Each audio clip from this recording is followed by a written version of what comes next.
Jabba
ये जो भागवत है ये किसने लिखी और कहाँ लिखी?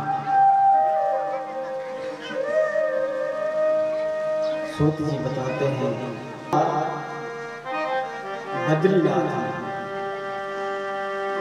बद्रीनाथ में सरस्वती नदी आती है भीमपुर के पास, वहां बैठे थे।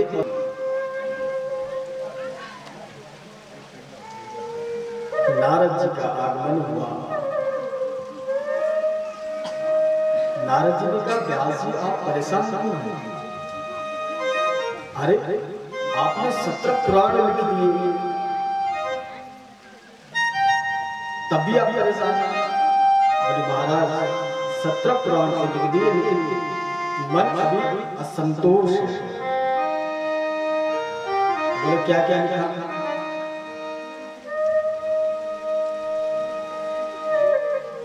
तब बताया कि देवी भागवत, शिव पुराण, मार्कंडे पुराण, अग्नि पुराण, कुर्म पुराण, ब्रह्म पुराण। तो जिस पुराण को भी पढ़ते थे उसमें, जैसे देवी भागवत है तो उसमें देवी की स्तुति, शिव पुराण में शिव जी की स्तुति। बोले अरे महाराज आपने जो सत्य, बोले जो सत्य है उसकी तो आपने स्तुति नहीं की, आपने तो देवता पकड़े।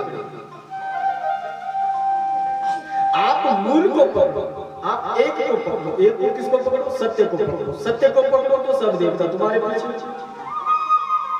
सीधी बात। जीवन में सत्य है और सत्यनारायण की कथा करा तो क्या फायदा जीवन में?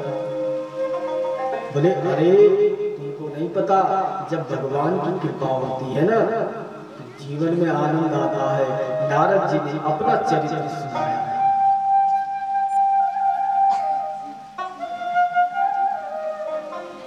प्रभु मेरा जो जीवन है बड़ी विचित्र कथा है। मैं दासी पुत्र हुआ करता था।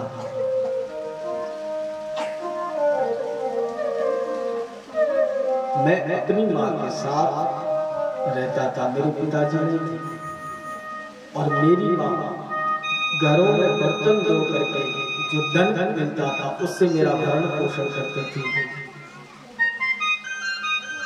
एक दिन हमारे गांव में महात्मा की टोली आई, संतों की टोली आई, और मेरी माँ ने उन महात्माओं की सेवा की।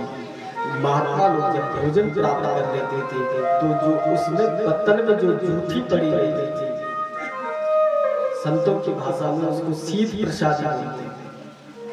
जो शीत प्रसादी रहती थी उसे मैं ग्रहण करता था। एक दिन महात्मा लोग निकल रहे थे तो मैंने महात्मा का हाथ पकड़ लिया। बोले बाबा जी मैं भी आपके साथ चलूंगा। तो बाबा ने कहा कि बोले जब तक तुम्हारी माँ जिंदा है तुम हमारे साथ नहीं आ सकते। तो उन महात्माओं ने मुझे एक मंत्र दिया था। मैंने वो मंत्र ऐसा जपा और भगवान से एक ही प्रार्थना करता था कि जल्दी से जल्दी मेरी माँ को अपने पास बुलाना। एक दिन मैं जप करने बैठा था, गांव के कुछ बच्चे दौड़ करके आए, बहुत प्रसन्न हुआ, वहां गया, अपनी माँ के संस्कार किए और नारायण भगवान प्रकट हो गए। नारायण भगवान ने मुझे पुनर्जन्म दिया और उसी नाम के प्रताप से मैं ब्रह्म जी का मानस पुत्र बन करके नारद के नाम से जाना जाता हूँ। बोलो नारद भगवान व्यास जी के मन में बैठ गई। व्यास जी ने गणेश जी का आह्वान किया और गणेश जी को लिखने का कार्यभार सौंपा और 18,000 श्लोक, ध्यान से सुनो, 18,000 श्लोकों की 12 स्कंद की संहिता आरंभ हुई, तैयार हुई। और उसी का नाम क्या है? बोलो भागवत भगवान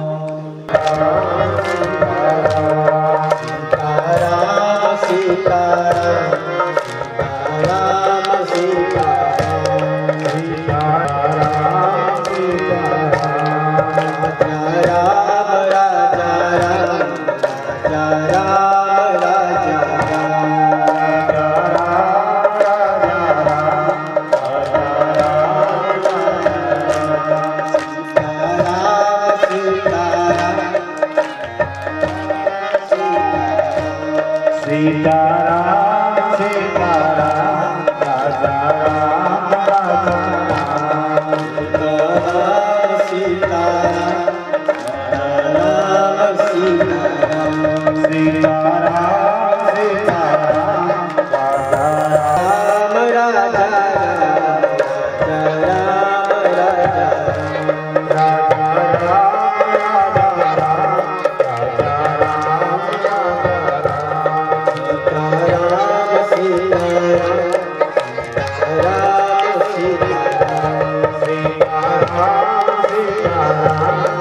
क्या बोलते? बोलो भागवत भगवान भगवतो अयं भागवत।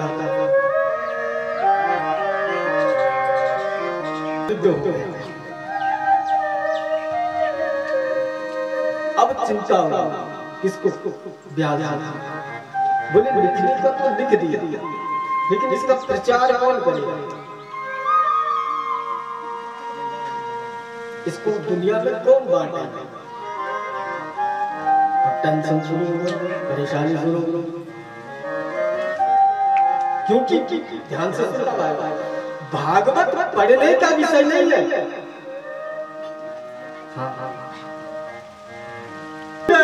जिस पुत्र ने पत्ते खा करके कालीनाथ की सेवा की, आशी का प्रतिफल है कि उसी के बल पर भागवत पढ़ता।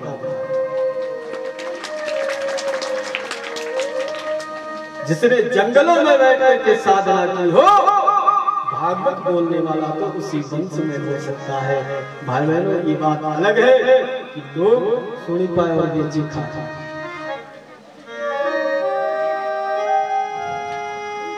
बोलने का पता करेगा।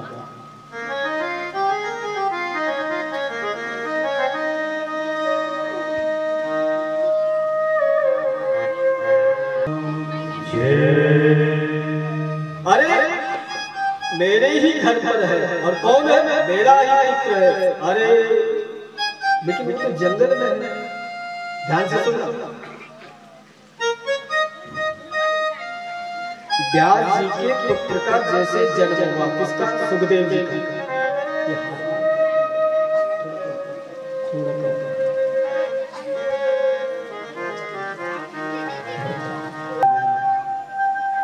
बोलो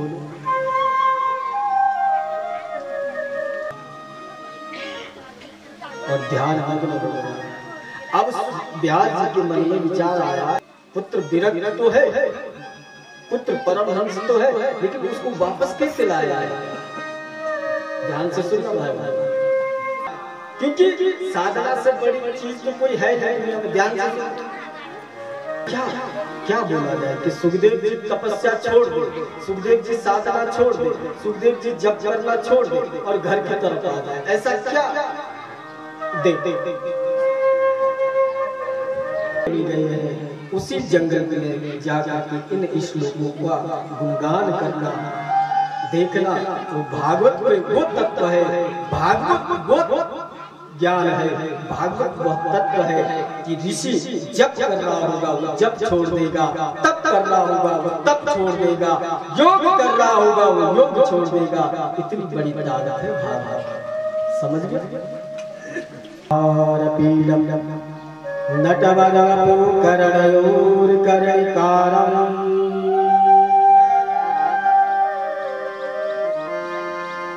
विप्रदभाषं कनकपतिशं वैजयन्तीं च मालाम्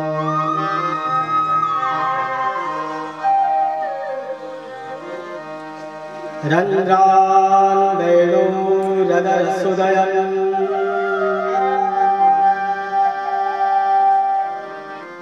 पूरयन् गोपवृन्दैः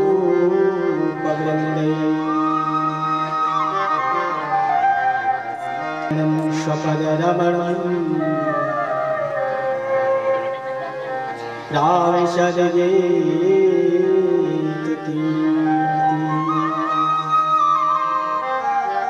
ये श्लोक जब के कान पर पड़ा, सीधा गुफा का दरवाजा खोला और दौड़ते हुए उन शिष्यों के पीछे भागे और चरण पकड़ ले, बोले दोबारा सुनाओ, दोबारा सुनाओ, दोबारा सुनाओ।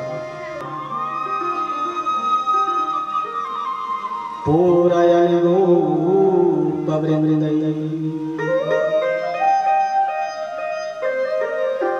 और गोपिकाओं की वृंद कहते हैं गोल, गोपिकाओं के मध्य में कन्हैया टेढ़ी टांग वाला बांसुरी की सेवा कर रहा है।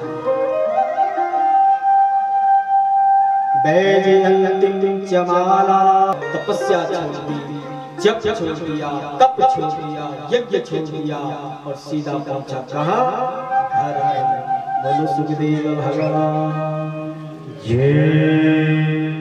समझ गए? समझेगी? प्रवेश करते हो तब तब शिष्य बनते हो।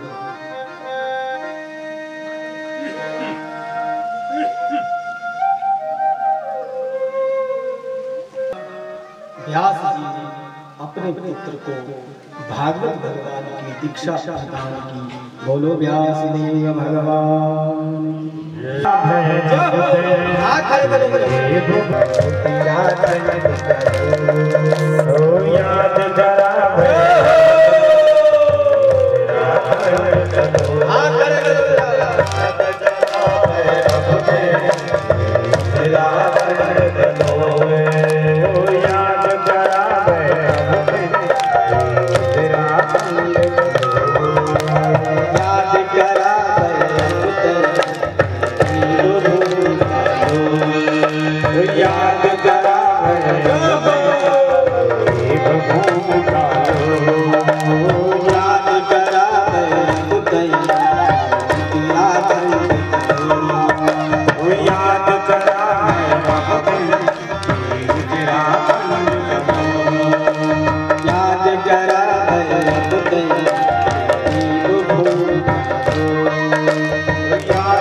कथा कृष्ण कथा जगाने आइए कृष्ण कथा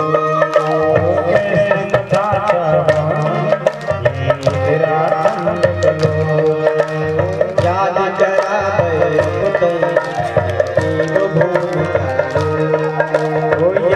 करावे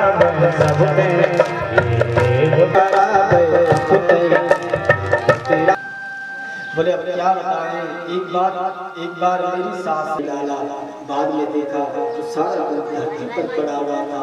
आप चित्त चूर से पीछा छुड़ाओ और कैसे अपना संसार बसाओ। बोलो कृष्ण चंद्र द्रौपदी के 5 पुत्रों की हत्या कर दी। ध्यान से सुनो, ये बच्चे हल्ला कर रहे हैं, चुप ध्यान से सुनो। और वो सोए हुए अवस्था में अस्वस्थामा में 5 बच्चों की हत्या करके निकल गए। 5 पांडव नहीं थे, पांडवों के पुत्र थे। जय गारा अरे तू वीर है, तू योद्धा है, तूने तो बच्चों को मारा। यहाँ से तिरस्कृत किया गया और यहाँ अर्जुन को पता लगा कि द्रौपदी के 5 पुत्रों की हत्या हुई। अर्जुन दौड़ता हुआ गया और उस अस्वस्थामा को घसीट करके लाया और पुत्रों की हत्या की। यही है वो जो तुम चाहो दंड दे सकते हो। ध्यान से सुनना जरा। की हत्या द्रौपदी को क्या कहना चाहिए था? छोड़ दो, छोड़ दो, छोड़ दो। सुन रहे बोलो, महाभारत कराते हो या भागवत कराते हो? बोलो भागवत भगवान। मेरा देवता लो देवता तो जाना, मेरा मन की बात पछाना। हाथ खड़े करो।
द्रौपदी ने कृष्ण की तरफ देखा, मतलब जब भी तुम कुछ बोलो, जब भी तुम्हारे मुख से कुछ निकले तो इतना ध्यान रखना भाई बहनों कि कृष्ण को अच्छा समझ।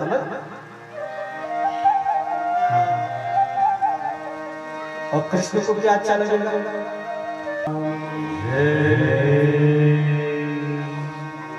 भाई बहनों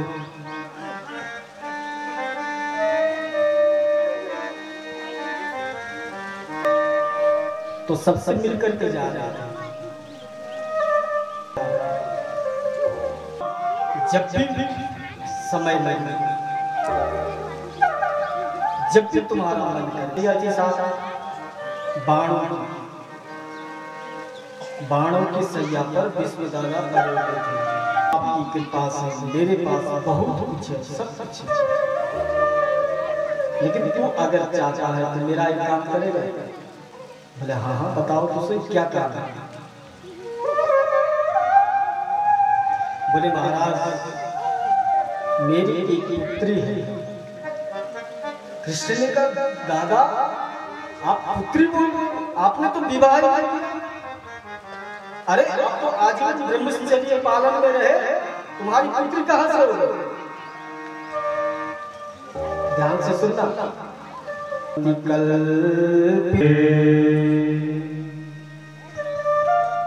उसके बाद कुंती के पास पहुंचा, मांगना है मांगो, और इसने जो मांगा क्या मांगा? बोले दयालु, मेरी झोली में अगर डालना है, अच्छा अच्छा क्या देवता देवता पूछो, है ना ऐसा कुछ आपने कभी देवता पूछा बोलो वही गांडी वही धनुष, लेकिन भीलों ने वापस आए, सबको कहा बोले कृष्ण आने वाला नहीं है। पांडवों ने अपना उत्तराधिकारी खोजा। तुम्हें पता क्या क्या? उत्तरा जो थी अभिमन्यु की पत्नी, वह सहगर्भा थी, उसके गर्भ में ब्रह्मास्त्र का प्रयोग किया। ध्यान से सुनो। उत्तरा को इसकी जो सास है, कौन है? कौन है? तुझ पर जब भी कोई आपत्ति आए, विपत्ति आए, इनके भरोसे मत बैठना। किनके? पांडवों की। ये वाले मेरे को निर्वस्त्र किया जा रहा था और ये सिर झुकाए बैठे थे। बोले अच्छा। और जैसे ब्रह्मास्त्र आ रहा था, द्रौपदी की बताई गई शिक्षा ध्यान में थी, द्रौपदी का बताया हुआ ज्ञान ध्यान में था। उत्तरा ने कृष्ण को पुकारा, हा कृष्ण तो भगवान स्वयं। कृष्ण ने उत्तरा के गर्भ में जाकर के उस बालक की रक्षा की। बोलो कृष्ण चंद्र भगवान जय।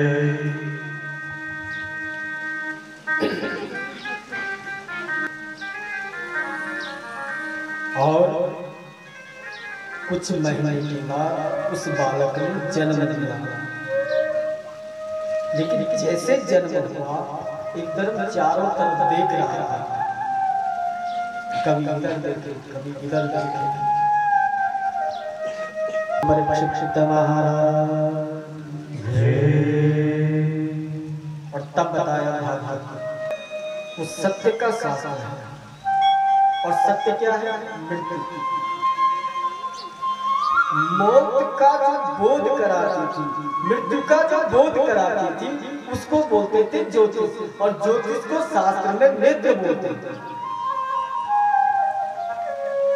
और जैसे कर्म करते हुए मरे, कोई बात मरने के लिए तो है ना, तब कोई बात वो मृत्यु नहीं हो। शरीर इस लोक से परलोक गए। बोलो युधिष्ठिर महाराज। पांडवों ने स्वर्गारोहण की, बद्रीनाथ से आगे स्वर्गारोहण। युधिष्ठिर का मोक्ष हो गया, युधिष्ठिर सशरीर वैकुंठ गए। और यहाँ पर प्रथम स्कंद को विराम बोले भागवत भगवान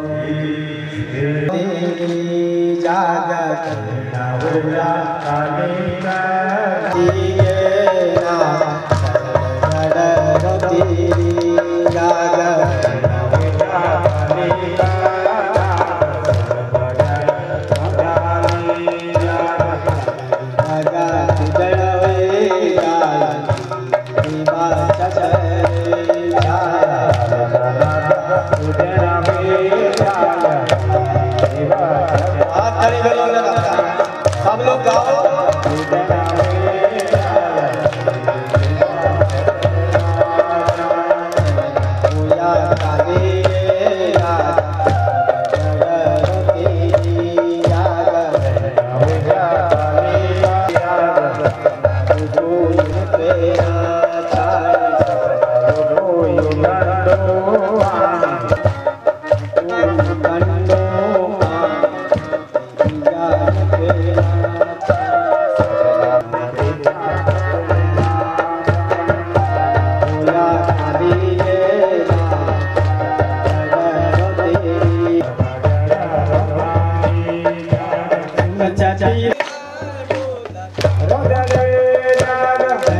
हो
तो जो गाय है, ध्यान से सुनो, जो गाय है वो हमारे यहाँ धरती का प्रतीक है,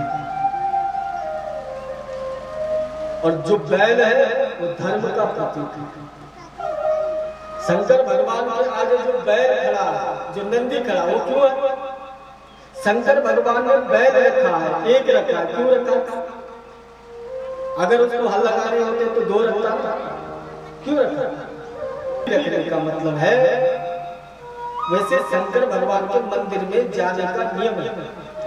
जब आप परिक्रमा करो बाहर से, तो जैसे आप मंदिर में जाओ तो नंदी के सामने खड़े हो, जो सिंह है उनके बीच से दृष्टि डाली जाती है, और तब जो शंकर भगवान के लिंग का दर्शन होता है वो दर्शन से परंपरा।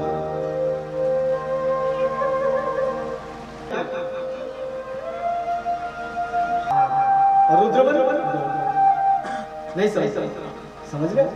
रुद्र रोना। और भाई बहनों, आंसू केवल दो विषय में निकलते हैं, या तो दुख में निकलते हैं या प्रसन्नता में। निर्वाण रूपम विभुम व्यापकं ब्रह्मवेदस्वरूपम्। उसकी स्तुति तो ब्रह्मा ने नहीं कर पाई।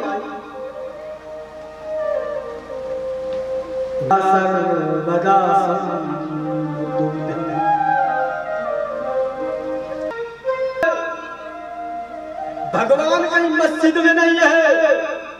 नारद जी ने भगवान से पूछा कि अरे भगवान को अपना एड्रेस तो बता। भाव सब आता है, मैं बैकुंठ छोड़ देता हूँ, मैं साकेत छोड़ देता हूँ, मैं गौलोक छोड़ देता हूँ, मैं वहां चला जाता हूँ। बोलो नारायण भगवान।